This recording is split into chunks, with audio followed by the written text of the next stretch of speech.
United States will no longer subsidize the health care of foreign countries, which is what we were doing. We're subsidizing others' health care. Countries where they paid a small fraction of what for the same drug that what we pay many, many times more for. And will no longer tolerate profiteering and price gouging from Big Pharma. But again, it was really the countries that forced Big Pharma to do things that, frankly, I'm not sure they really felt comfortable doing, but they've gotten away with it, these countries. European Union has been brutal. Some prescription drug and pharmaceutical prices will be reduced almost immediately by 50 to 80 to 90%. Big Pharma will either abide by this principle voluntarily or will use the power of the federal government to ensure that we are paying the same price as other countries. What we're doing is equalizing. There's a new word that I came up with, which I think is probably the best word. We're going to equalize, where we're all going to pay the same. We're going to pay what Europe's going to pay. We're going to all pay. Now, there may be some countries in dire need, and I would be willing to sacrifice that and help them. But it's called most favored nation. We are going to pay the lowest price there is in the world. We will get whoever is paying the lowest price, that's the price that we're going to get. So remember that. All right. So we got a guest in the house tonight, Chris Gonzalez. Hey guys, how's it going? Hope you guys are all having a good evening right now. All right, you want to tell us a little about yourself or where we can find you before we get started? Yeah, absolutely. You can find me right there on TikTok. Also, I got the same username for Instagram. I'm Chris, a 6-year Army veteran, a former startup operator. Now I work in the realm of venture capital, private equity, navigating this crazy innovation ecosystem and economy. Very passionate about foreign policy, centralized in the Middle East, Latin America, and the Indochina area, and try my best to be an informed citizen. Cool. You don't have to answer, but do you? Which way do you lean politically? I say I'm a progressive. Cool. All right. Nora says thank you for your service, and we all thank you for your service. For sure. Thank you for your service. Me and Easy were in the Army as well. Cool. So who want to tackle this first? Chris, you the guest. You want to go first? I don't know if you saw the video. You're talking about you're talking about the most recent trade deals between the United Kingdom and the United States of America. No, this is dealing with Trump wanting to lower pharmaceutical prices for America. Interesting. And for us to stop subsidizing other nations. Well, number one, right? Before we even get to him repealing Executive Order 14070 was like at the very beginning, I believe January 23rd. Don't quote me on that executive order. He did a whole lot. Was very contradictory if that's his long-term plan. Number one. Number two, right? When Joe Biden was doing that, he was working within the framework of FDA regulations and all these other things. Him trying to do this rapidly is going to come with a lot of compliance issues and a lot of legal issues. And when it comes to getting a lot of our pharmaceutical material from other countries, including the UK, I don't see how doing this rapidly is going to be good for the American society, right?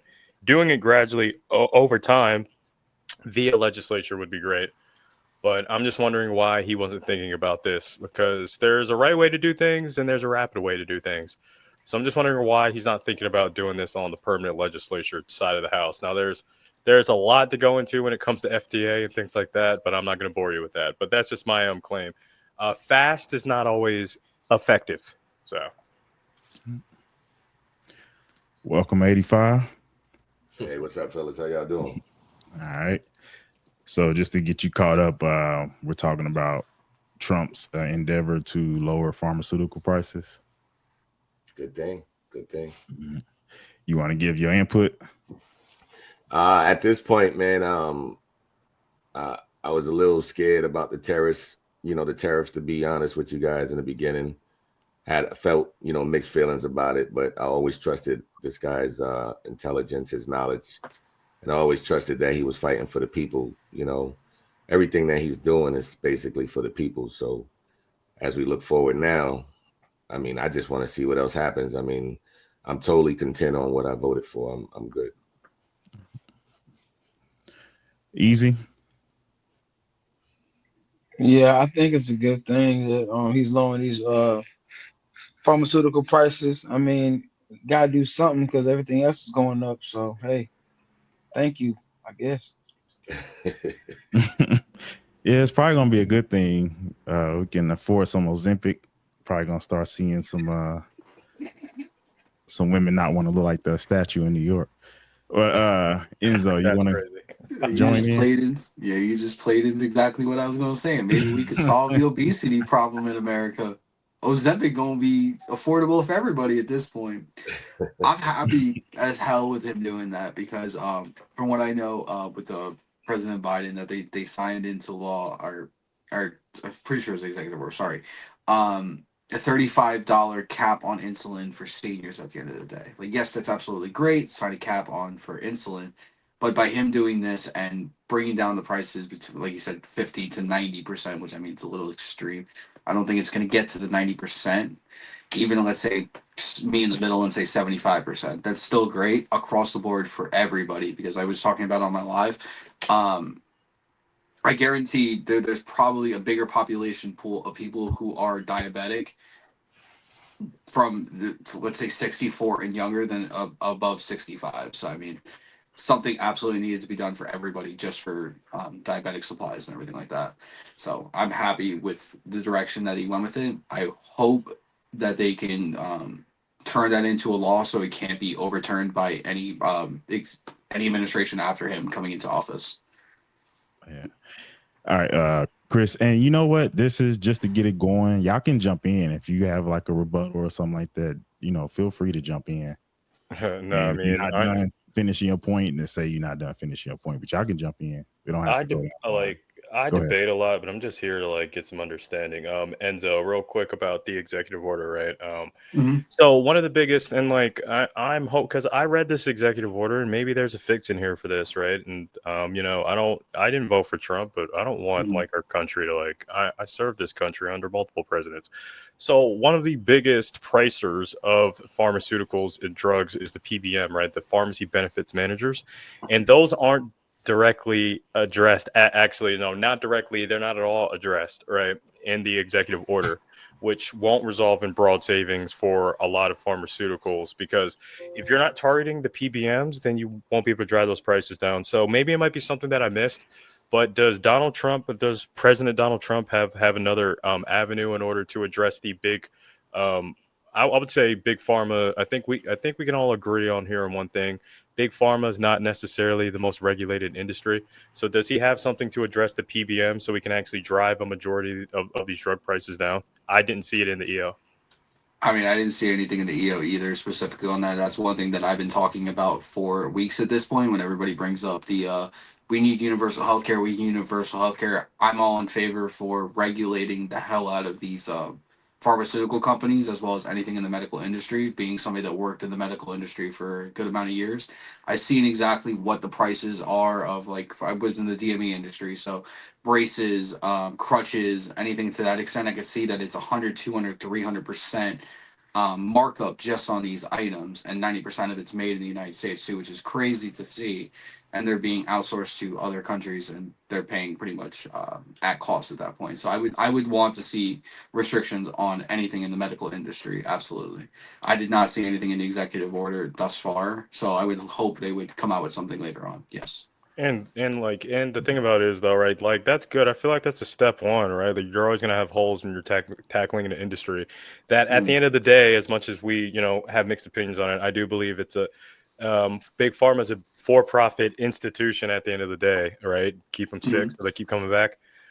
Also, do you think there's going to be any mechanisms put in place because the privatized healthcare industry is interesting, right? Because they got to make a margin at the end of the day. So my question to you is, Enzo, is there any measures in place so they're going to have to lower the drugs, but they might actually increase other avenues like co-pays and private insurance premiums going up to meet their margins? One, do you see that as an issue? Two, is Donald Trump doing anything to kind of like offset that?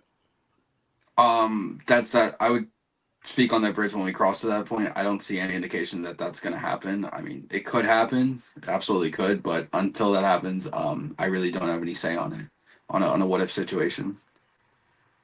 Facts. Okay. Yeah. So I'm not as, versed on this, but do y'all feel like this hits capitalism in a sense? Like, should we be regulating pharmaceutical prices, or should we leave it to the market? Or would you say that the pharmaceutical companies are overinflating? They're going past what the market is pushing. I mean, people are paying at the end Um, of the day. if you're looking at it, well, you have to look at it from a twofold type of situation, right? If you're trying to make America healthy again, right, which would be Robert F. Kennedy Jr.'s mantra, I believe, then regulating the price would be a good thing. But then you would have to cater to the profit margins of the privatized healthcare industry with all the nasty effects that could also have, which would include, stock market reactions to these type of things as well. So it's a very it's a very delicate teeter totter, right? Cater to the profit margins of these businesses per se, or cater to the American citizen that's in chronic health condition. So I believe further legislature or further executive orders need to be put in place to address the holes in this industry. Cool. Gray, you got something to add? Yeah, I was shocked to hear Slim admit that he was worried about the tariffs. So that was funny to hear. But basically, me and Enzo talked about this on a new party last night, and Mia brought up a good point where she said that it's for the middle class. I guess the one that they passed was mainly for more impoverished people, but the negatives that I heard on it is that it's an executive order. It was passed through Congress, like Biden's was passed through Congress, so they don't feel like Trump executive order is going to stick. So that's what I would add. Yeah, I guess that could be weird if it go on effect and then people start ignoring it. All right. Anybody else got anything else to add? No. All right, we're gonna go to the next one here. I didn't even know this until today. Maybe y'all heard about this.